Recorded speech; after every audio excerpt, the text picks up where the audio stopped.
Hi viewers, welcome to Andhraprabha. నేను మీ Uma. So గత కొన్ని రోజులుగా మనం చూస్తూనే ఉన్నాం, సింగర్ మంగ్లీ మన అందరికీ తెలుసు. ఫోక్ సాంగ్స్ చేసి చాలా ఫేమస్ అయిన మంగ్లీ మీద గత కొన్ని రోజులుగా స్కామ్స్ చేశారు అంటూ వదంతులు వస్తూనే ఉన్నాయి.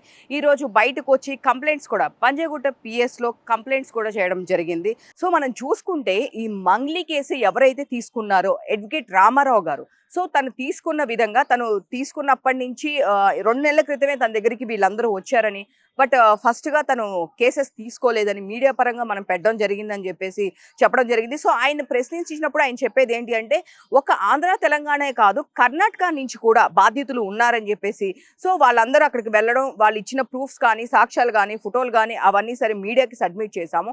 ఎప్పుడైతే రామారావు గారు కేసు తీసుకున్నారో ఆ తర్వాత రామారావు గారికి కాల్ చేయడం జరిగింది. మంగ్లీ సైడ్ నుంచి వాళ్ళు కాల్ చేయడం జరిగింది. కాల్ చేసి దీనికి కొంత డబ్బులు కూడా ఆఫర్ చేయడం జరిగింది. సో డబ్బులు ఒప్పుకోలేదు. సో నాకు కూడా థ్రెట్ ఉంది, డబ్బులు ఒప్పుకోకపోవడం వల్ల మేము ఏదైనా చేస్తాము, మిమ్మల్ని ఏదైనా చేస్తాము అన్నట్లు బెదిరించడం అయితే జరిగిందని రామారావు గారు ఇంతకు ముందు మీడియాలో చెప్పడం జరిగింది. మనం చూసుకుంటే కనుక ఎలాంటి ప్రూఫ్స్ ఉన్నాయి, డైరెక్ట్ గా మంగ్లీ గారు వచ్చారు ఇట్లా అడిగినప్పుడు ఆయనకి డైరెక్ట్ గా కాల్స్ చేసి డబ్బులు ఆఫర్ చేసినట్టు జరిగింది.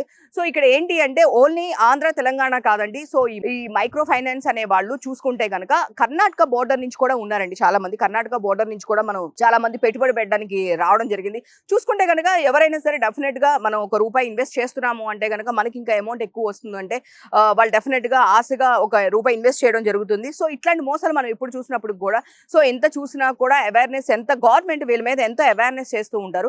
బట్ ఎలాంటి అవేర్నెస్ చేసినప్పటికి కూడా వాళ్ళు మళ్ళీ ఇదే ట్రాప్ లో పడుతూ ఉంటారు, ఇదే మోసాలకి మళ్ళీ అలవాటు పడిపోతూ ఉంటారు. చూస్తే కనుక ఇక్కడ ఒక సెలబ్రిటీ పేరు, పెద్దవాళ్ళ పేర్లు తీసుకురావడం వల్ల మంగ్లీ అండ్ ఒక సెంట్రల్ మినిస్టర్, డైరెక్ట్ గా అయితే నేమ్ మెన్షన్ చేయట్లేదు కానీ ఇక్కడ ఒక సెంట్రల్ మినిస్టర్ నేమ్స్ తీసుకురావడం వల్ల వాళ్ళు కూడా ఇన్వెస్ట్ చేయడానికి ఒప్పుకున్నట్లుగా మాట్లాడడం జరిగింది.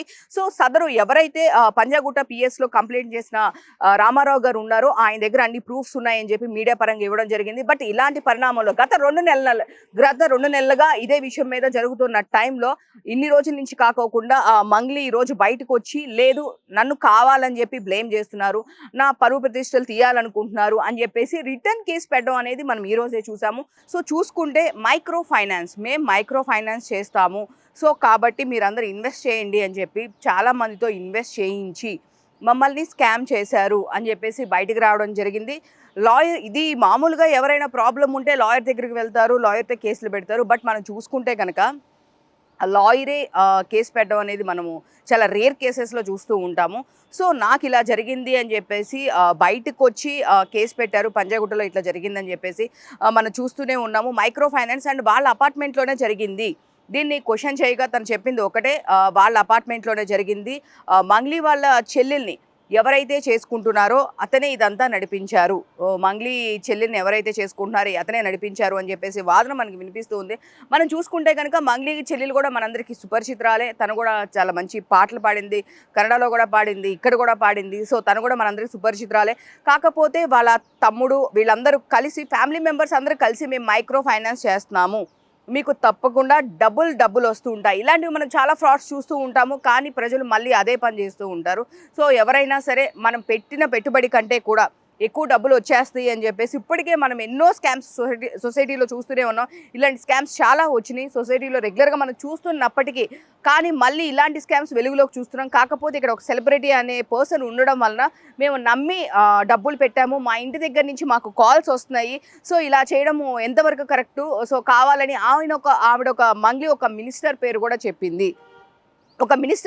చెప్పి బయటికి వచ్చి కంపల్సరీ మేము ఏమన్నా చేస్తే కనుక మమ్మల్ని చంపేస్తామని చెప్పేసి బెదిరిస్తుంది, నాకు థ్రెట్ ఉంది అని చెప్పేసి సదరు న్యాయవాది చెప్పడం మనకి జరిగింది. చూసుకుంటే కనుక మీరు ఎలాంటి తనతో మాట్లాడి, అంటే ఎలాంటి వివరాలు మీ దగ్గర ఉన్నాయి, ఎలాంటి ప్రూఫ్స్ ఉన్నాయని మనం మీడియా పరంగా అడిగినప్పుడు వాళ్ళు చెప్తున్న ఆన్సర్ ఏంటి అంటే, మంగ్లీ వాళ్ళ అపార్ట్మెంట్లోనే ఇది అంతా జరిగింది. ఎస్, మంగ్లీ వాళ్ళ అపార్ట్మెంట్లోనే జరిగింది. అలా చెల్లిని ఎవరైతే పెళ్లి చేసుకోబోతున్నారో తనే ఇదంతా తీసుకున్నారు. అంటే మంగ్లీ ఏమైనా రాతపూర్వకంగా సిగ్నేచర్స్ చేయడం కానీ, వీళ్ళతో కలిసి కానీ ఉండడం జరిగిందా అంటే అలాంటి దానికి ఎలాంటి ప్రూఫ్స్ లేవు. సో తను వస్తుంది, మాట్లాడిద్ది, తర్వాత మనకు రిటర్న్ ఇచ్చే టైంలో వచ్చింది, ఇలాంటివి చెప్పడం జరుగుతూ ఉంది తప్ప ఆవిడే వచ్చి, మంగ్లీ అయితే కనుక ఎక్కడ డైరెక్ట్గా ఇన్వాల్వ్మెంట్ అనేది లేదు. వాళ్ళ తమ్ముడు, వాళ్ళ ఫ్యామిలీ మెంబర్స్, వాళ్ళ సిస్టర్‌ని ఎవరైతే మ్యారేజ్ చేసుకోవాలనుకుంటున్నారో వాళ్ళు మాత్రమే ఇదంతా చేయడం జరిగింది. సో, ఇప్పటి వరకు ఇదంతా నడుస్తూ ఉంది. సో, మరో పక్కన చూసుకుంటే గనక సింగర్ మంగ్లీ కేసు పెట్టడం జరిగింది. యెస్, అవునండి. వాళ్ళైతే సెక్షన్ 132 కింద కేసు పెట్టడం జరిగితే గనక ఇప్పుడు సింగర్ మంగ్లీ కూడా నాకు కూడా అన్యాయం జరిగింది. కావాలని నన్ను ఇలా చేస్తున్నారు, ఇలాంటి స్కామ్‌లో నన్ను ఇరికించారు అని చెప్పేసి ఇప్పుడే దీంతో పాటు వాళ్ళు కూడా కేసు పెట్టడం జరిగింది. చూసుకుంటే గనక తనపై ఆరోపణలు చేసిన వ్యక్తి మీద ఫిర్యాదు చేశారు. సో, తను చెప్తున్న వివరాలు ఏంటి అంటే మంగ్లీ గారు ఎఫ్ఐఆర్‌లో మనకు రాసిన వివరాలు ఏంటి అంటే మార్చి 21వ తేదీన సుభాష్ సంఘబోష్ అనే పేరుతో పరిచయం చేసుకొని తనని బెదిరించాడని, అతన్ని కలవకపోతే అప్రదిష్ట పాలు చేస్తానని బెదిరించాడని మంగ్లీ ఫిర్యాదులో పేర్కొంది. తనకి ఎలాంటి సంబంధం లేదని, దీంట్లో 150 కోట్లు మోసం చేశారని, సుభాష్ సంఘబోష్ తప్పుడు ఆరోపణలు చేశాడని ఫిర్యాదు చేశారు మంగ్లీ గారు. మంగ్లీ గారు చూసుకుంటే కనుక మంగ్లీ ఫిర్యాదు మేరకు సుభాష్ సంఘబోష్ మీద పట్ల బిఎన్ఎస్ 79, 351 సెక్షన్ 3 సెక్షన్ల కింద కేసు నమోదు చేయడం జరిగింది. నార్సింగ్ పోలీస్ స్టేషన్లో మంగ్లీ కేసు పెట్టడం జరిగింది. సో, ఇప్పుడు తనకి న్యాయం చేయాలని, కావాలని చెప్పి తను వాంటెడ్లీ ఇరికిచ్చారని, నాకు ఎలాంటి సంబంధం లేదు, పేరు ప్రతిష్టలు తీసేయాలని చెప్పేసి ఇట్లా చేస్తున్నారని, కాకపోతే ముందుగా తనకు ఫోన్ చేసి తన పేరు పరిచయం చేసుకొని తనని కలవమని చెప్పారని, నేను కలవలేదు అని చెప్పేసి ఇలాంటివన్నీ చేస్తున్నారు.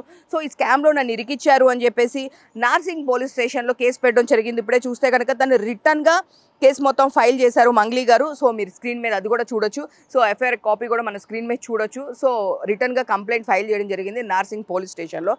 కానీ చూసుకుంటే కనుక పంజాగుట్టలో వీళ్ళు కేసు ఫైల్ చేసిన తర్వాత ఇష్యూ నడుస్తున్న టైంలో లేదు వీళ్ళు కావాలని చేశారు, నేను ఎలాంటిది చేయలేదు అని చెప్పేసి చెప్తున్నారు. బట్ మరొక పక్కన వాదన వింటే కనుక వారు చెప్పేది ఏంటి అంటే కనుక మేము మంగ్లీని చూసి నమ్మి ఇచ్చాము. సో, మేము అడగడం కూడా జరిగింది, మంగ్లీ గారిని చూపించండి, మళ్ళీ మాకు రిటర్న్ డబ్బులు ఎప్పుడు ఇస్తారు అంటే, మా దగ్గర సిమెంట్ ఫ్యాక్టరీ అనేది, ఊర్లో ఒక సిమెంట్ ఫ్యాక్టరీ అనేది కడుతున్నారు, అక్కడికి వచ్చిన రోజున మీ అందరికీ పరిచయం చేస్తాము, డబ్బులు ఇప్పిస్తాము, ఇలా ఒక్కొక్క వదంతు ఒక్కొక్కటి చెప్పడం జరుగుతుంది. వాళ్ళ దగ్గర ప్రూఫ్స్ ఉన్నాయా అని అడిగితే ఎవరైతే ఈ డబ్బులు తీసుకున్నారో వాళ్ళందరితో ఫొటోస్ దిగడం అనేది మనకి వాళ్ళు ప్రూఫ్గా చూపిస్తున్నారు. సో, ఆ ప్రూఫ్స్ అనేవి కూడా వాళ్ళు కూడా చూపించడం జరిగింది, ఫొటోస్ అనేవి చూపించడం జరిగింది. సో, ఎందుకు మీరు నమ్మారు అంటే సింగర్ మంగ్లీ అనే పర్సన్ ఉండడం, పెట్టుబడులు పెట్టడం, ఇప్పుడు ఇంకా ఇన్వెస్ట్మెంట్స్ వేరే వాళ్ళు కూడా పెడుతున్నారు, మీరు కూడా పెట్టండి, మీకు కూడా మంచి ఇన్వెస్ట్మెంట్ అనేది అవుతుంది, సో డెవలప్ అవుతుంది, మైక్రో ఫైనాన్స్ ఇలా డబ్బులు ఇన్వెస్ట్ చేస్తున్నాము, రేపొద్దున మీకు వచ్చేటప్పుడు డబల్ అమౌంట్ అనేది వస్తుంది అని చెప్పేసి చెప్పడం జరిగింది.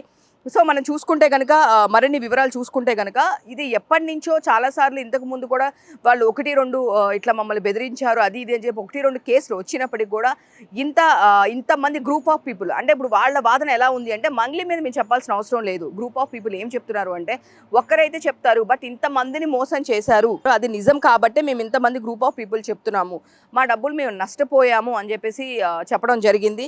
సో, మనం చూసుకుంటే కనుక వాళ్ళు ఇప్పుడే కాదు, ఇది పంజాగుట్ట పోలీస్ స్టేషన్లో ముందుగానే వీళ్ళు పంజాగుట్ట పోలీస్ స్టేషన్లో కేసు పెట్టడం జరిగింది. బట్ దీని తరువాత ఎప్పుడైతే ఈ కేసు ఫైల్ చేసుకున్నారో, ఎప్పుడైతే న్యూస్లో వైరల్ అవుతూ ఉందో, ఈ టైంలో మంగ్లీ వెళ్ళి మళ్ళీ నార్సింగ్ పోలీస్ స్టేషన్లో కేసు పెట్టడం అనేది జరిగింది. సో, ఎవరి వైపు న్యాయం ఉంది, ఎవరి వైపు ప్రూఫ్స్ ఉన్నాయి ఏంటి అనేది ఇంకా దానికి ఇంకా ఎలాంటి చర్చలకు రాలేదు. అంటే కోర్టుకి వెళ్తే కానీ న్యాయపరంగా వాళ్ళు బయటకు వస్తే కానీ ఎవరిది కరెక్ట్ ఎవరు రాంగ్ అని చెప్పడానికి తెలియదు. బట్ కాకపోతే మంగ్లీ మీద మాత్రం చాలామంది ఆరోపణ చేస్తున్నారు, వాళ్ళ చెల్లి, వాళ్ళ రిలేటివ్స్, వాళ్ళ బ్రదర్, వీళ్ళందరూ కలిసే, ఫ్యామిలీ అందరూ కలిసే వాళ్ళని ఫ్రాడ్ చేశారు అని చెప్పేసి చెప్పడం జరిగింది. సో, ఇలాంటి మరిన్ని అప్డేట్స్ కోసం చూస్తున్నాను ఆంధ్రప్రభ.